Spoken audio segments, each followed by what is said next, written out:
Philippine Coast Guard and its auxiliaries hope to further strengthen cooperation in times of need. This with the holding of the 29th Philippine Coast Guard Auxiliary Convention in Davao City. We have Angel Dillera with this report. The 29th National Convention of the PCGA or Philippine Coast Guard Auxiliary is in session with 12 districts of Philippine Coast Guards and another 12 districts of Coast Guards auxiliaries who attended the said event. This is to strengthen the fellowship of volunteerism.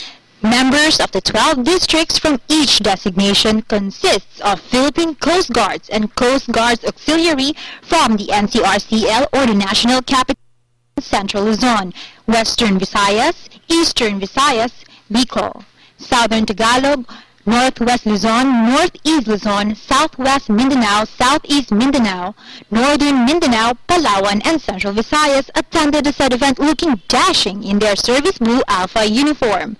According to Captain Lucia Luzpo, Station Commander of Coast Guard Station Davao, there will be a convention proper wherein physical training will commence to equip the Coast Guards and Coast Guards Auxiliary in times of need. Danilo Cabaldo, PCGA National Director, gives his say as to why the annual convention takes place.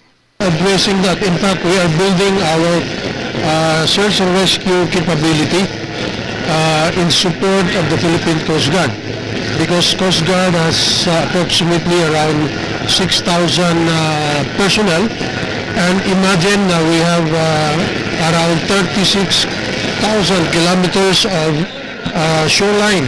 The role of the Philippine Coast Guard is to ask for reinforcement from the Coast Guard Auxiliary in times of search and rescue and in the call of protecting marine environment as well as the Maritime Shipping Administration. They are also called in times of multiplying forces. Every year we do a national convention, but this time we are focusing our convention on the 4 functional areas, which is a requirement for the Philippine Coast Guard Auxiliary to perform in support. For People's Television, Angel Dillera.